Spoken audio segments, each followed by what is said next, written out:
I can't understand the rationale behind putting Ohio State at number 6. That is terrible. And matter of fact, let me show you where I would rank them. Happy Monday, everybody. Hope you had a great Monday. Hope you had a great start to your week. If not, that's cool, that's cool. Hopefully this video can make it a little bit better. Let's escape reality for 8 to 12 minutes and let's talk about some college football. And yeah, you know what we're about to do in this video. We do it every single week. We're going to take a look at this new AP poll. I haven't seen it. You're going to get my live reaction, and always, like at the beginning of the week as well, I'm going to give you guys my top 10 teams in the country. I've already tweeted it out, so if you do follow me on Twitter, you've already seen it. If you want to see what I'm talking about and just updates on the channel continuously, Twitter's a great way to interact with me. If you don't want to follow the Twitter, that's completely fine, but yeah, you know what we're about to do. Let's take a look at these rankings. I can't dumb it down any more than that. Before we get into them, I'm going to assume that my personal favorite team, Alabama, were falling. We was originally, what was we? 10 or 11, something like that. I think we're going to drop to, I'd say probably 14-ish, 13-ish, something like that. I'm trying to think here too as well. Who also? Oh yeah, Florida State, they struggled. They'll probably drop in the rankings. Colorado will probably say the same. Heck, they might jump up just because they won. And then I'm also curious to see where Tennessee and Florida's at. Because Florida, I am going to assume, will be ranked, but will the voters put Florida ahead of Tennessee? I have no idea. And well, what do you know with the first 5 teams? We got some answers. Florida, cracking the top 25 at 25. I don't have any problem with that whatsoever. They beat a top 15 team. And then you got Tennessee of all nation at 23. Ah, yes, let the argument begin in the comment section. And I already know what everybody's going to say. How in the crap is Florida right behind Tennessee when they just beat Tennessee? I get it. I get it, but I'm not going to complain too much because they got them at 25, 23. I have no problem with that. Iowa's at 24. Look, man, don't even get me started on Iowa. Sucking, overrated Iowa, who can't score more than 10 touchdowns per year, shouldn't be ranked inside the top 25. Do not get me started. I am a professional Iowa hater. That's all I got to say for that. 20 through 16. Okay, wow. Colorado actually dropped to 19. That's interesting. I mean, I agree with it, but I just think everybody loves this Colorado team, so I am shocked to see them fall. Duke, they go up to 18. Keep your eyes on the Dukies. What about them? I think that could be a sleeper team in the ACC. You got Miami at 20, North Kakalaki at 17, OU at 16. I like that. Top 15 here. We got Ole Miss, the Lane Train, the Rebels. They're playing Alabama this weekend. And woo, here we go. We got Oregon State, DJ Ugabadoogie, and Alabama at 13, LSU at 12, and Utah at number 11. Okay, so we got a top 15 matchup this weekend in T-Town, Bama and Ole Miss. I know every single one of you are listening in right now, and you're like, oh man, what is Matt about to say about Alabama? And weirdly enough, and strangely enough, this is going to be a shock to a lot of you, I agree with this. I think 13 is the best spot for Alabama. I agree with them dropping. And heck, I wouldn't even be mad if you dropped Alabama outside of the top 15. They've looked pitiful the past 2 weeks. I think 13's fine because once you start looking at, okay, will we drop them outside of the top 15? I think most people, even though Alabama struggled, would say Alabama's better than Oklahoma, North Carolina, Duke, Colorado, and Miami. So although Alabama hasn't been the typical Alabama, 13 is good. It's a good spot. I like LSU at 12 as well because they have looked really good after that Florida State Cinnamon Roll game. That's your 25 through 11, and let's get into the juicy stuff. Who cares about 25 through 11? Let's look at the top 10. Starting out hot at number 10, we got the Oregon Ducks. Hey, you know why that's important? They're playing Colorado this weekend. Number 9, we got Notre Dame. I'm extremely high on Notre Dame. We'll talk about them in just a second. 8, we got Washington, the Huskies. I'm getting high on them as well. Number 7, well, that kind of sounds weird, but you get what I'm trying to say. Number 7, we got Penn State. And number 6, wow. At number 6, they dropped, right? Didn't they? I can't remember Ohio State, little bro Ohio State was ranked last week, but I'm pretty sure they dropped. They got Lil Bro at number 6. What about that? Wow. I do not agree with that. No. I don't like that. Taking a look at the top 5 here, we got Caleb Williams and Lincoln Riley at number 5. USC, the Trojans. Number 4, we got the Cinnamon Rolls. They fell, didn't they? Weren't they previously at number 3? Yeah. Wow, Texas jumped the Cinnamon Rolls after skimming past Wyoming. Wow. I guess I get that to a certain extent because everybody's going to say, oh, well, Florida State, Matt, they struggled with Boston College. And I agree. But at the same time, Texas and Wyoming, it was a 10-10 ball game in the fourth quarter. Granted, they did blow them out at the end. The final score wound up being 31-10, right? But to me, at least, my biggest takeaway from the Texas game, and we said this in the recap, after watching Alabama struggle with USF, is that, okay, we overreacted to Texas's big win against Alabama because it was more so of Alabama's just not that good anymore. Because originally, what did we say? Dang, man, Texas, they went into Bryant Denny and beat Nick Saban by double digits. They might be arguably one of the best teams in the country, but then we saw Alabama do what they did last week, and it's like, oh, okay. It's not that Texas is really, really, really great. It's that Alabama is really bad. And when I say really bad, you got to understand, I'm comparing Alabama to their standard. They're in their own ballpark. So that is interesting. I'll talk about that in just a second. At number 2, we got Michigan.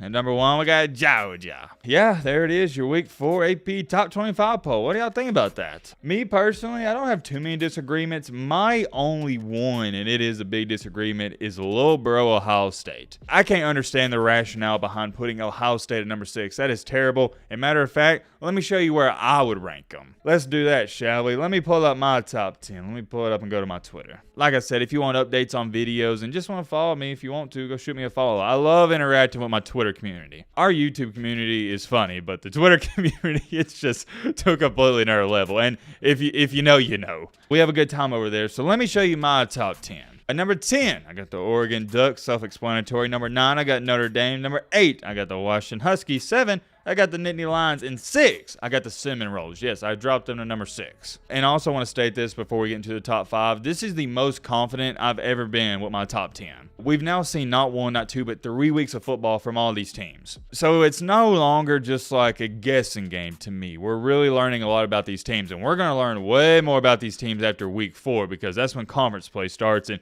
we got the big matchup with Notre Dame and Little Bro State. We'll talk about that in just a second, little foreshadowing. But here's my top 5, and it's where things get different from the AP poll. At number 5, yes, I've dropped them. I got Texas. It's relatively simple. I didn't drop Texas because of the Wyoming win. That's not why I dropped them. I dropped Texas because of how Alabama played on Saturday. Because now with Alabama barely skimming past South Florida, that goes to prove to me that Alabama's not that great of a team. So yeah, it devalues Texas's win at Bryant-Denny Stadium. Here's how I view the situation, and we got to get a move on. After the Alabama win, I thought Texas might be in the category of your elite teams like Georgia and Michigan. But after this recent weekend watching Alabama struggle, I don't think they're in that conversation. I think currently Texas is a great team, but they're not in conversation of your Georgias and Michigans quite just yet. So I am going to pull off of Texas just a little bit, and I hope that makes sense to all of you. It has nothing to do with you, Texas, nothing whatsoever. It's more so of your Alabama win has been discredited slightly. Still rather less, you're in the top 5, nothing to complain about. It's not like I've dropped you down to number 8 or 9. Ahead of Texas at number 4, I'm liking this team. They're really piecing it together. I got Caleb Williams and Lincoln Riley. Why do I say Caleb Williams and Lincoln Riley when I talk about USC? Because that is USC. That's what makes USC USC. They got great wide receiver play, great running back play. Offense, top notch. Arguably best offensive team in the country. My only question with USC is, and I can't figure it out just quite yet, is how good is the defense? The defense, yes, has improved from last year, but I don't know how much it's improved. But it goes back to this. As long as you hold your opponents to under 35 points, you're probably going to win because you got Caleb Williams. That dude's unreal. At number 3, this is the big changer. I got the Little Bro, Ohio State. I know, right? Who would ever thought Mac giving Ohio Little Bro State some love? I know. I tell you what, though, they had a trap game against Western Kentucky because your casuals, they're not even going to understand this, but Western Kentucky, not a bad football team. They got a really good quarterback. And I was really impressed with Ohio State, how they handle business. And what has really got me high on them in this most recent weekend is their quarterback, Kyle McCord.